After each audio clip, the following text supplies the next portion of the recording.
Hello,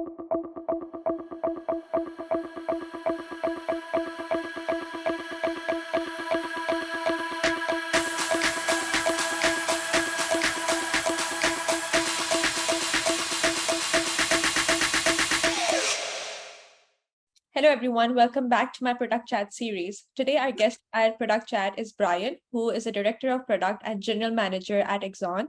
And today, we will be discussing about his journey and his advice as to how others can transition into the field.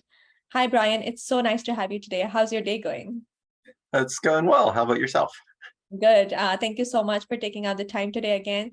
And before I start about your journey, why did you choose product management? I think product management chose me. I am a recovering entrepreneur. I'm actually trained in mechanical and bioengineering. Dropped out of a PhD program to start a company, and so kind of learned the business side of things Okay. on through the School of Hard Knocks, and spent my career trying to find ways to combine technology and entrepreneurship and social justice. And product management, particularly at a company like Axon, was just a great fit as my next step. Mm-hmm. Makes sense. And since you mentioned about your a little bit of your journey, how was it like you transitioned? Because I saw on your LinkedIn that you got your degree from University of Washington too. So was it before that? Was it after that? Or how was your entire journey as a product manager? Yeah, so I moved out to Seattle 17 years ago to start a PhD program in mechanical engineering. Then I got bit by the entrepreneur bug, stopped going into the lab, and spent all my time at the Berk Center for Entrepreneurship. Eventually stopped going to school altogether because the company was taking off. But I had a company called Cadence Biomedical that I led for 8 years. We invented and commercialized wearable medical technology to help stroke survivors relearn how to walk. I made every mistake you can make as a first-time CEO, but we were able to drag it over the finish line and sell to a private equity group in China about 4 years ago. Okay. Our best estimates last year are that like 10,000 people were relearning how to walk on our technology just in Shanghai alone. And it's spreading throughout East Asia right now, which is pretty exciting. Yeah. And after that, I wanted to find a way to kind of be entrepreneurial and be innovative with products and build products that matter, but without having to go without a salary for a year to get a new company started. And so I bounced around as an entrepreneur in residence a couple of times, first building digital health technology to help low-income Americans navigate the health system with their Medicaid benefits. And then I got into the climate change space, building software to help electric utilities keep fossil fuels off of the electric grid for longer. And I joke that healthcare and climate change weren't big enough problems, so let's get into criminal justice reform. And so this opportunity opened up at Axon in the product organization, but they needed somebody with an entrepreneurial background to figure out how to adapt their software to meet the needs of prosecutors and public defenders. It just seemed like a perfect fit for me. Thankfully, Axon agreed, and been here for 2.5 years, and have been really, really excited about the team we built, the product we built, and the impact we are having on the justice system around the world. Yeah, wow, that's actually so many different kind of experiences, different types of products or industries you work for. That's so good. So what do you think, what's a day in life of a product manager? Because I'm sure that must be different for all the companies you worked for. I don't think there is a typical day for a product manager, which I think is a good thing. It's kind of hard to get bored. There might be days where you're on site with a customer all day long. There are others you're working directly with the engineering team. You may be spending time with sales and marketing. You're kind of like the hub of all of the spokes, but you aren't necessarily spending your time equally with all those spokes every day. Makes sense. And what do you think, like, what does a product manager do or offers to the team?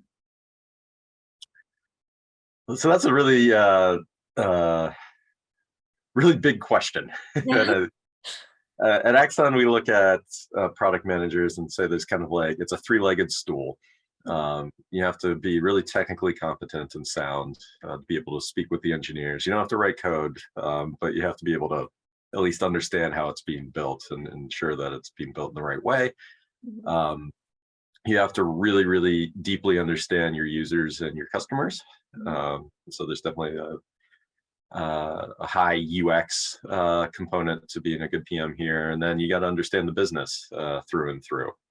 So it's uh, a lot of hats, and if you can do that competently, you're just incredibly valuable to the company because you're able to not just set up a product strategy to benefit your users and buyers and make sure the product gets built in the right way, but you're also doing so in a way that allows the business to grow. Yeah. And the decisions you make today affect where the overall company is going to be in 5 years, and so it's really important to have a broad understanding of what you're working on and be able to see what you need to do right in front of you, but also look over the horizon and see where you need to go in the future. Makes sense. So since you mentioned about like understanding what you're working on and again like putting on like different hats, what other skills or qualities a new product manager or anyone who's transitioning to product manager should have? Communication is really key. Uh, we all speak English at Axon, but you'd be surprised how different the languages are when you're talking to an engineer and when you're talking to a salesperson, when you're talking to customer success or professional services. Being able to kind of imagine who all these people are and what are their kind of hopes and dreams and needs helps you understand how you need to communicate best with them to align everybody around the product and the customer and deliver the best possible experience you can. I would also say you should be obsessed with your users and customers and find ways to speak with them uh, very, very, very often, and understand the perceived problem and the desired outcome. I see a lot of people go talk to customers and the customer asks for X. Yeah. You go and build X, but what they didn't tell you is they need Y because they came up with a solution. Yes. It's your job as the product manager to figure out what that solution is. You just need to ensure that the people you're building for uh, tell you deeply what their problems are and how the world would look if you were able to solve them. And you got to figure out the best way to solve them. Makes sense. So since you mentioned about like not every time the users will tell you like everything you possibly need, what would Mhm. you do in that situation? So my favorite questions, I have two favorite questions. One are what are the top three things keeping you up at night? Um, and you can have like a wide range of responses here, but if you talk to enough users and customers, you can sort of correlate what all these problem statements are, Mhm. and you know they can't get number 6 on their list funded, let alone number 3. But if you're working on number 1 or number 2, Mhm. that's probably the highest pain points that are going to give you the best possible product and commercial success. Mhm. The other question I love to ask is if you had a magic wand that you could wave and solve these uh, these problems, what would that solution look like? And they start to imagine things a little deeper. And another question I like to ask is what's working well and what can be improved, and really triple click on the what can be improved, Mhm. because you know that that tells you what's broken. And Good. Okay. So since you mentioned about these questions, so once you get all these questions answered, just want to know like the journey of like a product manager, what they actually do. So from once they get all the questions answered, now is it like more research phase you're going to, or more like, okay, now we need to implement and like write the user stories and features? What's the next step? So a lot of product managers will go interview 5 or 6 customers and write a spec, tell engineering to go build it, and tell design to make it look good. Um, I operate a little differently, and we align the entire organization with the customers and the users. I use marketing automation tools to set up hundreds of interviews anytime we're about to do something major, because we want to interview all the stakeholders. Our customers are primarily prosecutors and public defenders, but I also want to understand how are victims affected by what we're building, formerly incarcerated individuals, exonerees. We need to get that entire perspective of the entire ecosystem into our product. Similarly, we invite everybody on every customer call. Zoom makes this so much easier. In the olden days, when you actually had to fly to meet somebody, you couldn't buy 100 plane tickets for everybody. But now we can invite all the engineers and design and research, marketing, sales, customer success, PSO. And we're all on these calls. And not everybody's on every call because we all have things we need to do. Yes. But the invitation is out there, and so this really helps get everybody involved in determining what these customer problems are, and that makes the discussions as to how we're going to go solve them so much easier internally as an organization. Once we do the research, we'll start writing some specifications, but it's not just the product manager in our organization that is influencing these now, because everybody's been involved in these conversations. And so I think it's especially important to get the engineering team involved with users and customers. A lot of places they're just kind of told, go sit in the corner and write code. Yeah.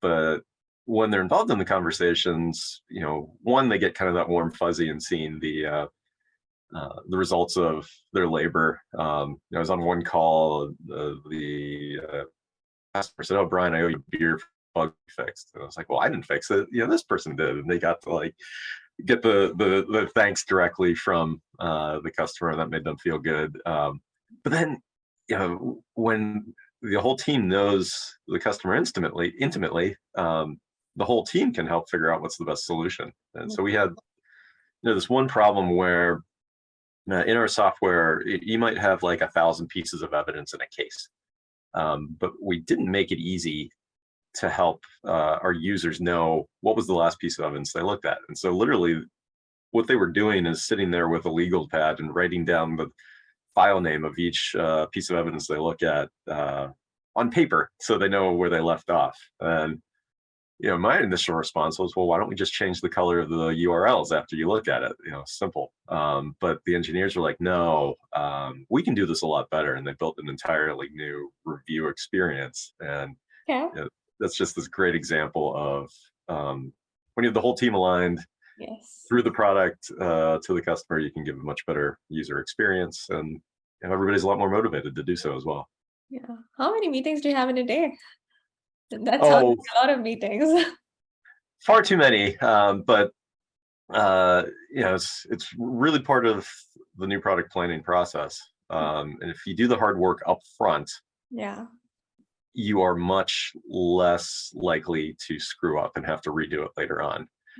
And we did hundreds of interviews before we started our Justice Premier product. As a result of these interviews, customers were so bought into the vision that we closed our first sale almost before the first line of code had been written. This was all with click-through prototypes and a roadmap. And if you bring everybody along in the process, it's powerful. Wow, that's so good. So in terms of the aspects, if one is transitioning into product management, what do you think they should have? What do you think they should keep in mind before transitioning to product management? What they should expect? What should you expect transitioning into product management? That you should expect to feel overwhelmed because you have to have your hands in everything. But if you jump in the deep end, you'll eventually find your way above water again and be able to breathe. I think you should expect have a very dynamic career. It's never going to get boring. It's not going to be repetitive. There's always something new. And I think good product managers come from all different walks of life and all different experiences. And like you don't go to school and get a product management degree. I don't think that that exists hardly anywhere. But we see a lot of people with CS backgrounds, particularly because Axon is so technical for product management. Yes. CS backgrounds are really helpful at Axon. Other companies, it's a lot of people with marketing backgrounds end up in product management, and so it's a matter of figuring out what your skills are and finding the right company who defines product management in a way that you can get in the door and succeed. Yeah, I have seen like a lot of like MBA students as well, Mhm. who are getting into product management. So I think that could be like management could be one of the degrees as well to transition Mhm. to product management. Um, if you have interviewed in the past or if you will interview in the future, like any product managers, what would you see on their resume? And how would you judge an applicant in the interview or the resume, both of them? Um, so again, we look for the three legs of the product stool.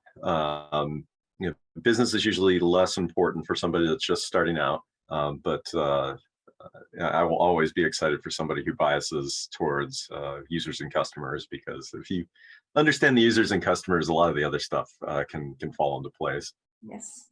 Um, for somebody more senior, we want to look for kind of end-to-end business ownership as well. Have they had a P&L responsibility? Have they been able to grow users and revenue?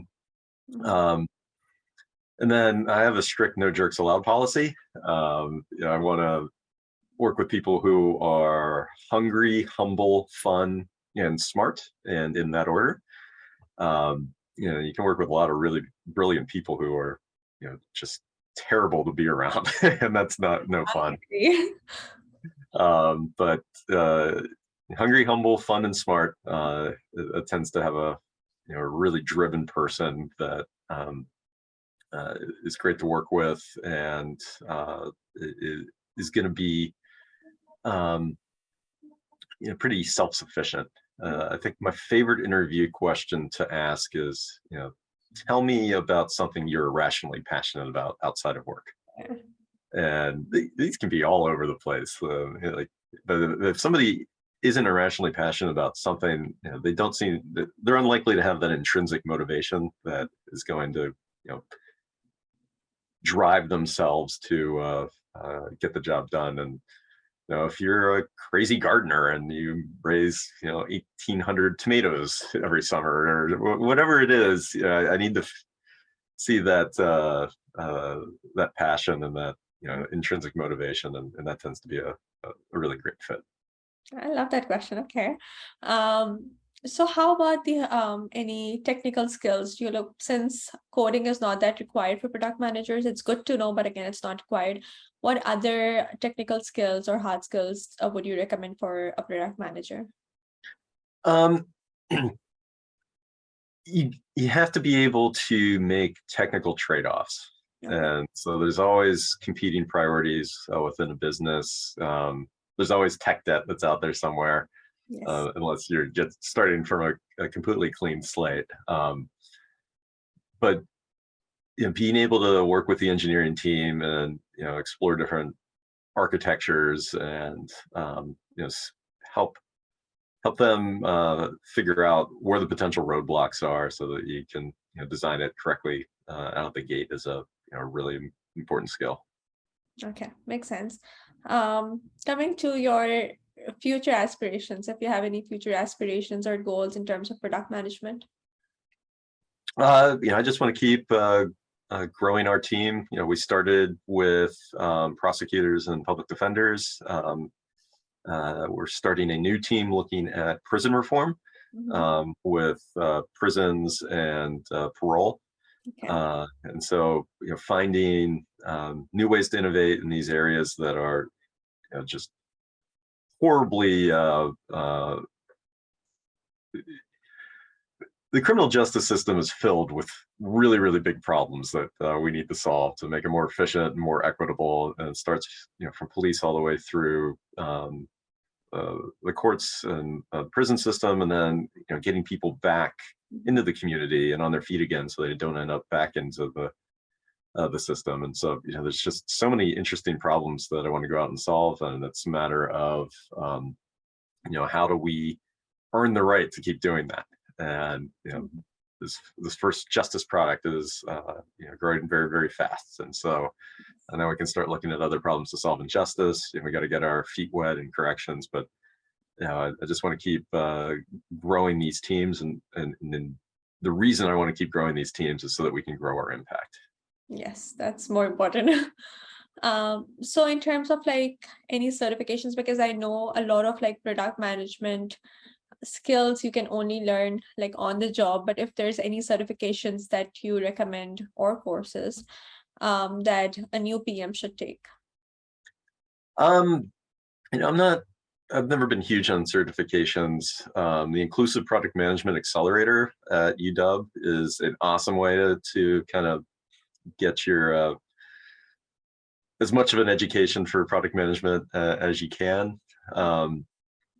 And I think a lot of people are already product managers, even if they don't have the title. And so understanding, okay, I'm a software engineer, but I'm also doing X, Y, Z, and being able to communicate that in an interview is going to really help you demonstrate product expertise and experience. Makes sense. Okay. Just one last question. What advice would you have for future product managers who want to transition into the field? Were we talking like somebody that's fresh out of school, or somebody that is an engineer or is in marketing and wants to kind of shift over? Yes, mostly early grads. Yeah, I think early grads are get whatever job you can. Your first job will never be the last, but you may start on the business side, or you may start as an engineer, but when you prove your worth and your passion at a company, it makes it easier to transition over into PM. Secondly, you don't have to be paid from a company to get product experience, and so like find every extracurricular activity you can at school that you can kind of put on that resume that looks like a product management experience. And so I built this thing called a marble machine when I was in college, and the idea was we had this giant hourglass shape in the